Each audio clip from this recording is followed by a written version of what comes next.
आज तक रेडियो सुनता है सारा जहां।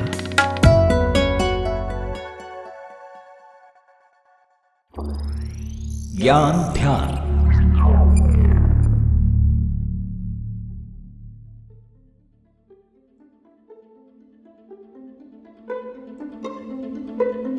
अवैध यानी लीगल क्या है और क्या नहीं, इसके लिए पग पग पर नियम, कायदे, कानून है। अपने घर का चबूतरा यानी कि मकान के आगे वाले हिस्से में बैठने के लिए थोड़ी जो जगह बनाई जाती है, उसके संबंध में आप पाएंगे कि लोग कई बार सरकारी जमीन में थोड़ा ही सही मगर अतिक्रमण करके आगे बढ़ा लेते हैं। किसी दिन अगर सरकारी बुलडोजर की कार्रवाई होती है तो उस इलीगल कंस्ट्रक्शन को ढहा दिया जाता है। और इसी तरह ढहा दिया गया सुपरटेक के उन ट्विन टावर्स को भी, जिनकी चर्चा बरसों से अखबारों के पहले दूसरे पन्ने पर हो रही थी। खरीदने वालों की शिकायत और लंबी सुनवाई के बाद एपेक्स और सियान टावर्स को महज कुछ सेकंड में जमींदोज कर दिया गया। लेकिन क्यों सुपरटेक के इन ट्विन टावर्स को गिराया गया और बड़े बड़े टावर्स बनाने के पीछे नियम, कायदे क्या हैं? आज इसी पर करेंगे बात। नमस्कार, आज तक रेडियो पर आप ज्ञान ध्यान सुन रहे हैं। मेरा नाम अमन गुप्ता है।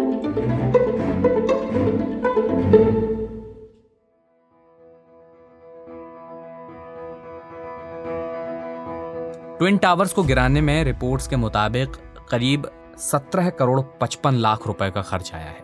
यह खर्च भी बिल्डिंग बनाने वाली कंपनी सुपरटेक को ही उठाना पड़ा। 950 फ्लैट्स के इन दो टावर्स को बनाने में सुपरटेक को 200 से 300 करोड़ रुपए का खर्च आया था और डिमोलिशन के वक्त इन फ्लैट्स की मार्केट वैल्यू बढ़कर 700 से 800 करोड़ रुपए तक पहुंच चुकी थी। और वो भी तब जब विवाद बढ़ने की वजह से इनकी वैल्यू में गिरावट आई थी, वरना कुछ रियल एस्टेट के जानकार इन टावर्स की मार्केट वैल्यू 1000 करोड़ तक आंक रहे थे।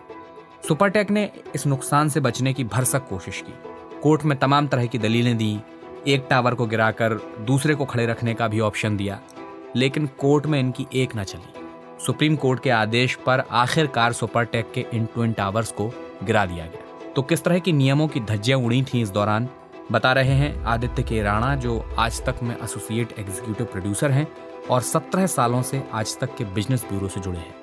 ये जो प्रोजेक्ट सुपरटेक एमराल्ड कोर्ट सन 2004 में, नवंबर 2004 में इसके लिए जमीन का अलॉटमेंट किया गया था। जमीन का अलॉटमेंट जिस प्रोजेक्ट के लिए हुआ, तो प्रोजेक्ट बनाने से पहले बिल्डर को नोएडा अथॉरिटी से नक्शा पास करवाना होता है। उस नक्शे के आधार पर वो ग्राहकों को प्रोजेक्ट को बेच सकता है और उनको बता सकता है कि वो कहाँ पर टावर बनाएगा, कितने कुल फ्लैट्स होंगे और क्या क्या इसके अंदर एमिनिटीज होंगी, यानी कि स्विमिंग पूल, पार्क, स्पोर्ट्स का जो जगह है वो कहाँ कहाँ कितनी कितनी होगी। तो इस प्रोजेक्ट में जब बनाया गया, तो जहां आज एपेक्स और सियाने दो टावर खड़े थे, वहां पर पार्क की जगह दिखाई गई थी। तो जो लोग उस पार्क के साथ वाले टावर में फ्लैट लेते हैं, तो उनको अक्सर जो है एक पीएलसी देनी पड़ती है। इसको बोलते हैं प्रीफरेंशियल लोकेशन चार्जेस, यानी कि अगर वो पार्क फेसिंग है, रोड फेसिंग है, तो उनसे कुछ एक्स्ट्रा पैसा बिल्डर लेता है। तो उस तरह का भी भुगतान उन लोगों ने किया था। लेकिन वहां क्या हुआ कि जब ये जमीन अलॉट हुई, उसके बाद में पैमाइश हुई, तो वहां जमीन का एक एक्स्ट्रा टुकड़ा और मिला। तो उस एक्स्ट्रा टुकड़े के मिल जाने की वजह से बिल्डर ने उसकी भी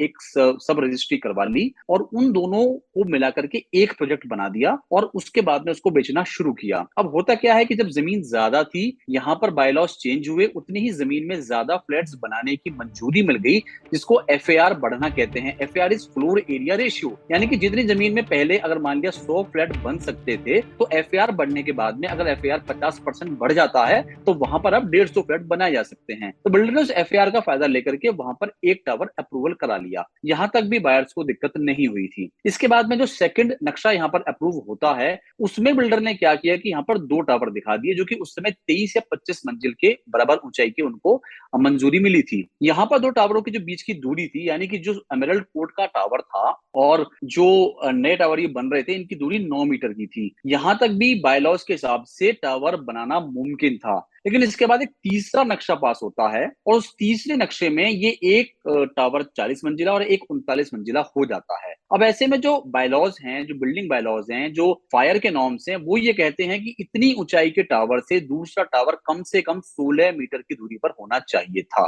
लेकिन यहाँ दूरी केवल 9 मीटर ही रह गई थी। अगर कोई टावर बगल में ज्यादा ऊंचा बन जाता है, तो फिर दो छोटा टावर के लोग हैं, उनको धूप की, हवा की जो उनके लिए मिलनी चाहिए, वो मिलनी मुश्किल हो जाती है।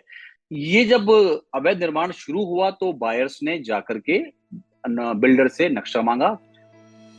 इस मामले में खरीदारों के नक्शा मांगने के बावजूद बिल्डरों ने उन्हें नक्शा नहीं दिखाया था। तब RWA यानी वहां के रेजिडेंट वेलफेयर एसोसिएशन ने नोएडा अथॉरिटी से नक्शा देने की मांग की और यहां पर भी घर खरीदारों को कोई मदद नहीं मिली और नोएडा अथॉरिटी ने नक्शा मांगने पर कहा कि वो बिल्डर से पूछ करके नक्शा दिखाएगी, जबकि बिल्डिंग बायलॉज कहता है कि किसी भी कंस्ट्रक्शन की जगह पर नक्शा लगा होना बहुत जरूरी है। इसके बावजूद खरीदारों को प्रोजेक्ट का नक्शा नहीं दिखाया गया। जब किसी तरह का कोई रास्ता नहीं दिखाई दिया तो 2012 में बायर्स ने इलाहाबाद हाईकोर्ट का रुख किया। 2014 में हाईकोर्ट ने इन टावर्स को गिराने का आदेश दे दिया। हाईकोर्ट से मामला फिर सुप्रीम कोर्ट पहुंचा, लेकिन फैसला बरकरार रहा और 28 अगस्त को इन टावर्स को ढहा दिया गया। लेकिन ये तो महज एक प्रोजेक्ट की बात हुई। बड़े बड़े टावर्स बनाने के नियम कायदे क्या हैं? किन चीजों की अनदेखी पर बिल्डिंग को अवैध घोषित करके जमींदोज किया जाता है? ये आदित्य से सुनिए।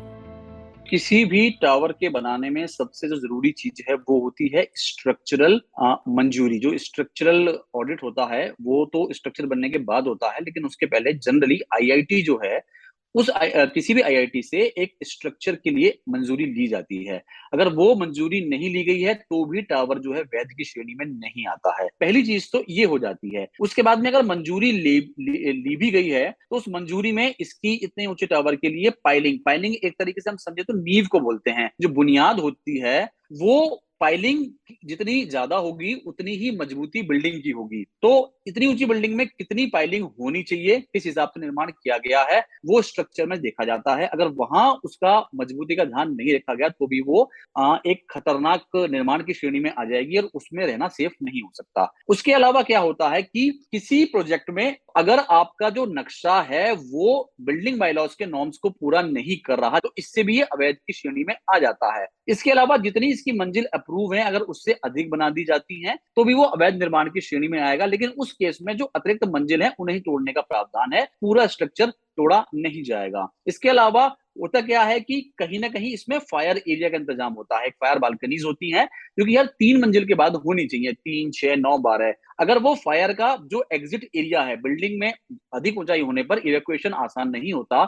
ऐसे में अगर फायर एरिया आपने नहीं बनाया है और लोगों के पास में कहीं खुले में निकलने का मौका नहीं है जिससे कि बड़ी क्रेन उनको नीचे उतार के ला सके, तो भी वो नियमों का उल्लंघन होता है। तो इस तरह के जो अनदेखी होती है नियमों की, उन सब की वजह से कोई टावर जो है वो अवैध निर्माण की श्रेणी में आ सकता है और उसके बाद में as per bylaws, building bylaws, ये तय किया जाता है कि वो पूरा टावर ही असुरक्षित है, खतरनाक है, या उसका कुछ हिस्सा गिरा करके ही इसको फिर से सुरक्षित बनाया जा सकता है। ऐसा इसलिए क्योंकि जो मौजूदा तकनीक है वो इतनी कैपेबल है कि कई बार अगर कोई टावर नॉर्म से नहीं बना तो उसमें थोड़ा बहुत मजबूती प्रदान करके उनको सेफ बनाया जाता है। लेकिन जब ऐसा करना बिल्कुल भी संभव ना हो तो असुरक्षित होने की वजह से इन्हें गिराने का आदेश भी जारी हो सकता है। बहरहाल इस पॉडकास्ट में इतना ही। इस ज्ञान ध्यान के लिए रिसर्च, स्क्रिप्टिंग और प्रोडक्शन किया है शुभम तिवारी ने। कोई और विषय हो जिस पर आप चाहते हैं कि हमें ज्ञान ध्यान करना चाहिए तो लिख भेजिए हमें radio@aajtak.com पर। किसी और पॉडकास्ट में आपसे होगी मुलाकात। आप सुनते रहिए आज तक रेडियो। मेरा नाम अमन गुप्ता है। नमस्कार।